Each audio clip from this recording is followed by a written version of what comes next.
Fala galera, tranquilo? Sejam muito bem-vindos ao meu canal de biologia. Eu sou o professor Fernando Stuck e esse é o Tá Fácil Não. Muito obrigado pela tua presença, muito obrigado aí pela sua audição também nos podcasts. Lembrando que esse conteúdo fica disponibilizado tanto no YouTube quanto no podcast que é lá no Spotify. Professor também joga, que está no comentário em destaque para vocês.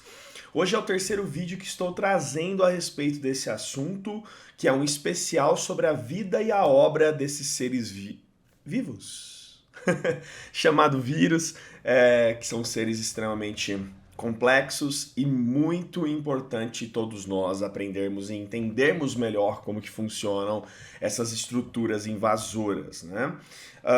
Então, depois da vinheta, hoje eu vou comentar com vocês a classificação dos vírus para que vocês entendam como que eles são distribuídos, são 7 agrupamentos, e de como que funciona o sistema de invasão de cada um deles e o seu tipo de material genético. Então, depois da vinheta, estamos aqui com mais informação de qualidade para você usufruir de forma gratuita na internet brasileira. Valeu!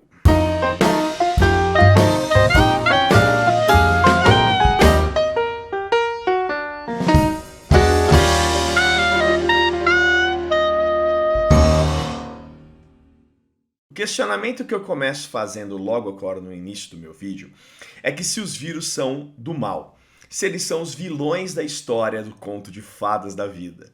Essa é a grande pergunta que eu faço aqui. Acho que na cabeça de muitos, todo mundo, acho que todos colocariam como, sim, com certeza, os vírus são do mal, por isso que eles fazem tudo isso. Rapaziada, meu povo lindo, os vírus nada mais são pequenos pedaços de material genético invasor. É isso que o vírus é. Ele é um material genético que invade um ser vivo e que se replica. Esse é o poder dele. Ele não é do mal, ele não é do bem. Ele é simplesmente uma unidade de material genético que invadiu o seu corpo e começou a se multiplicar.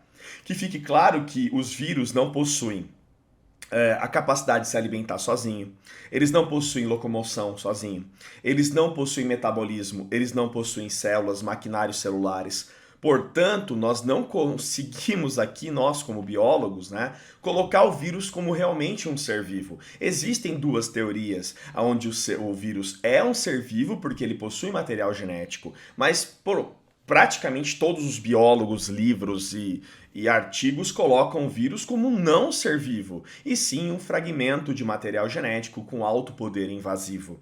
Isso que é colocado para os vírus. Então a grande pergunta, e eu já respondo para vocês, os vírus não são do mal, e sim oportunistas de acordo com a seleção natural.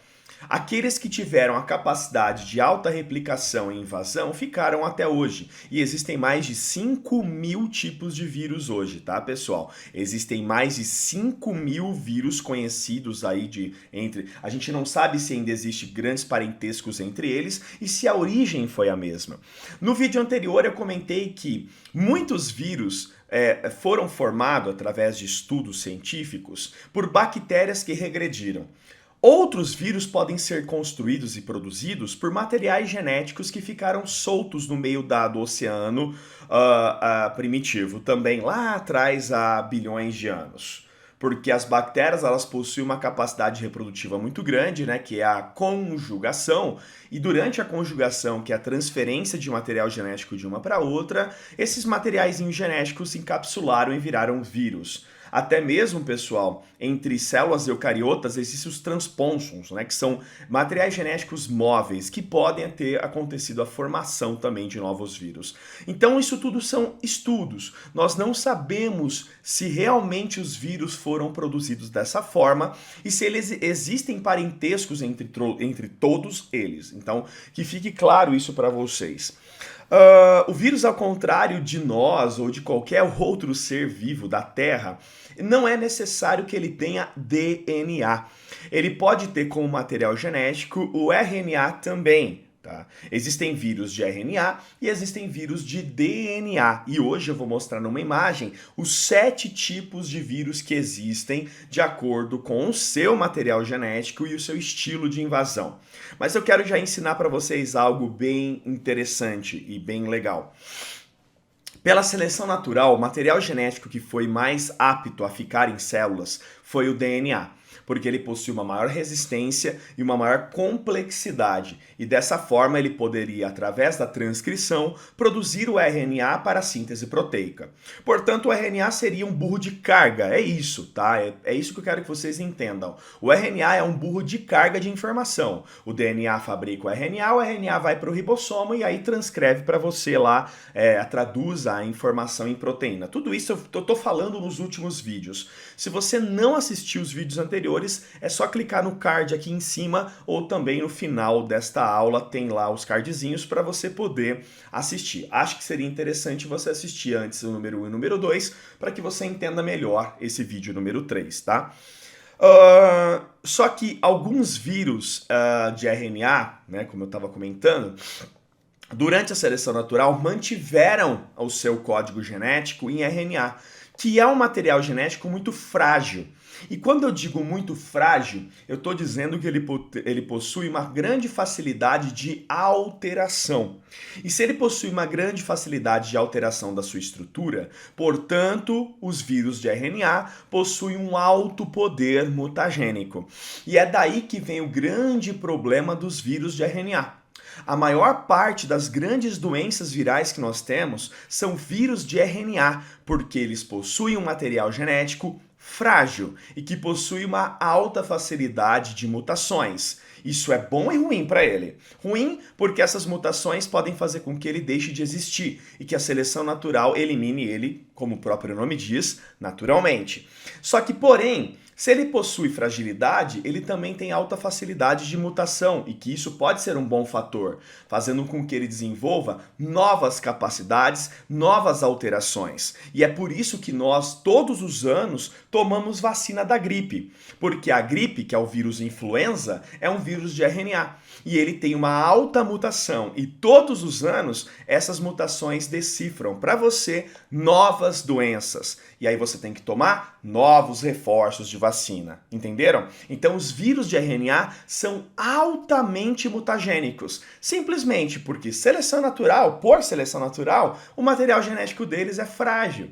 E essa fragilidade desenvolve novas mutações. Então, toda vez que o vírus entra num animal, entra num ser vivo diferente, ele muta a sua estrutura, ele muta o seu material genético, fazendo com que ele produza novas doenças, novas vertentes, novas cepas, e é daí que chegou o Covid-19. Foi daí que o SARS-CoV chegou na sua 7ª mutação durante as introduções em animais, fazendo com que nós tenhamos essa doença tão complicada que está acontecendo agora. Bom, agora eu vou fazer o seguinte. Eu vou colocar uma imagem na tela para vocês da classificação dos vírus para eu poder ensinar melhor como eles funcionam. Vamos lá? Bom, nós estamos aqui, rapaziada, ó, como é que é a rotina de uma célula saudável, tá? Tá aqui o DNA, tá bom? Como se fosse uma memória de um computador, tá bom? Do seu PC, que guardam todas as instruções para fabricar a proteína. O DNA transcreve o burro de carga do RNA, que eu tinha comentado com vocês, que é como se fosse um pendrive. Então aqui eu tenho o PC, que é o DNA. O PC guarda a informação dentro de um pendrive, que seria o RNA. E o RNA, que é esse pendrive, leva a receita para o ribossomo para produzir a proteína que você precisa para produzir, né, as suas características. É assim que funciona a rotina de uma célula saudável. O teu PC, a memória do teu computador, leva a informação para um pendrive, do pendrive é liberada a informação para você. Então o DNA transcreve o RNA é traduzido nos ribossomos em proteína para você, beleza? O que acontece em uma infecção? Vamos lá? Os vírus, tá? Se ele for de DNA, se o vírus for de DNA, que fique claro isso, ele vai fazer isso aqui com você, ó. Ele vai colocar o DNA dele dentro do seu próprio DNA, vai transcrever RNA viral e vai produzir proteína viral. Então, o DNA viral ele precisa entrar dentro do seu DNA da célula hospedeira, aí enganar a informação da memória do seu computador, produzindo informações de pendrive infectadas, e essas informações produzem proteína viral. Entende? É literalmente como se fosse um vírus do seu computador. Mas e se for um vírus de RNA? Se for um vírus de RNA, ele já vai direto para o ribossomo. Então, toda vez que um vírus de RNA invade a tua célula, ele não produz isso daqui, ó. Ele não necessariamente entra no DNA da célula hospedeira. Ele leva o RNA direto para o ribossomo. Ele leva o RNA direto para a produção da proteína viral. Entenderam, pessoal? Isso já é muito interessante que vocês entendam até mesmo para as provas ou perguntas de vestibulares, ou até para que você entenda mesmo como isso funciona. Então, o que eu estou querendo dizer é o seguinte, que os vírus de RNA, eles são muito mais rápidos no processo de produção de novos vírus, porque eles não precisam passar por uma transcrição para traduzir. Eles já vão direto para a tradução nos ribossomos do retículo plasmático rugoso. Então, qual é a classificação dos vírus? Vamos lá.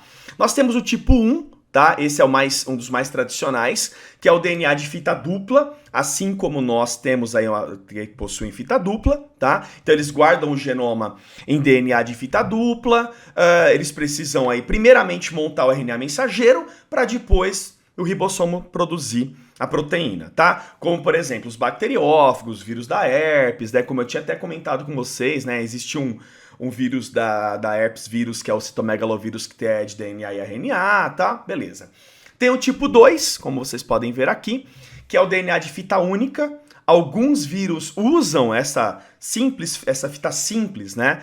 E não duas fitas de entrelaçamento. Esse grupo não não tem representantes mais famosos e doenças famosas para nós humanos, tá bom? Agora vamos lá. Existe o vírus de RNA. Tem o tipo 3, que é o RNA de fita dupla, tá? Que, como o próprio nome já está dizendo, é um RNA diferenciado, porque ele não é de fita única.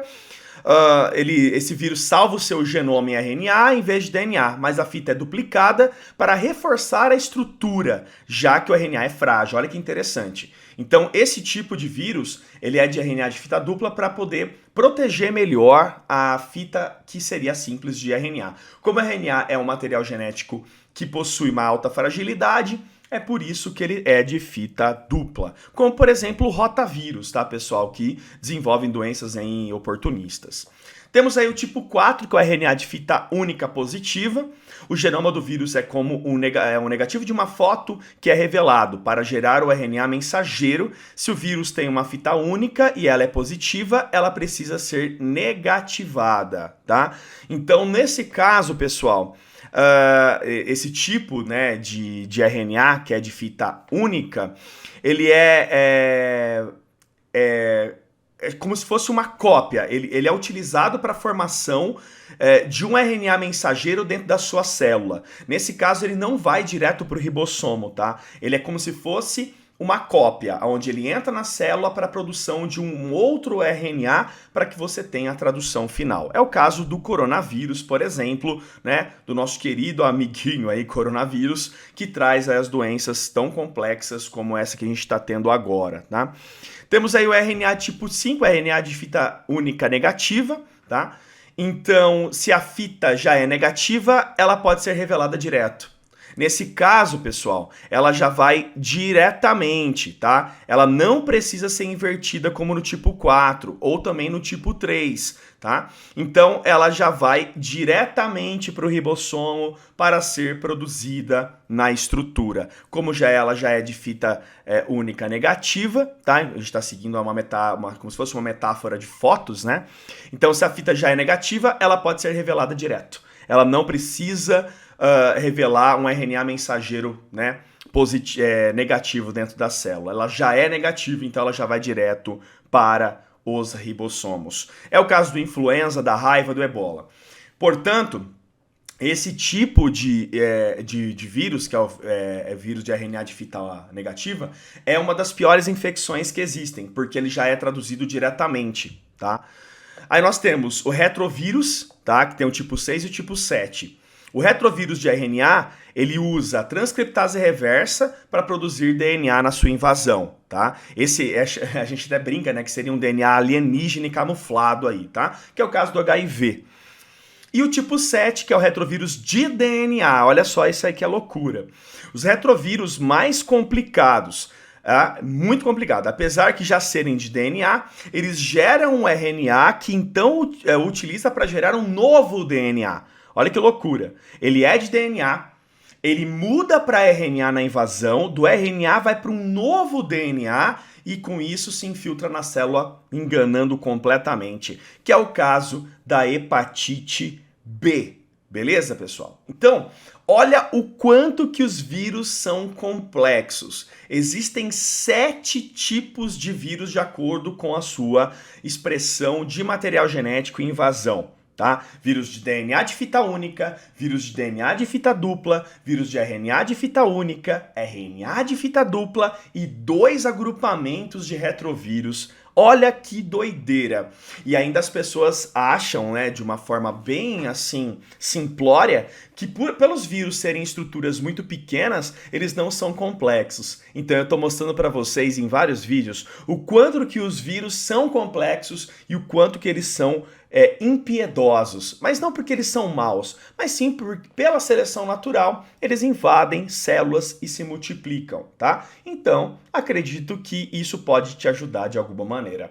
Eu espero que vocês tenham gostado deste vídeo, deu um pouquinho de trabalho poder fazer, não é fácil fazer esse tipo de conteúdo, então deixa o teu like, compartilha, deixa o seu comentário. Muito obrigado, tudo de bom para vocês e até quarta-feira em mais um vídeo, em mais um conteúdo de qualidade e com alta confiança, com coisas que valem a pena. Valeu, valeu.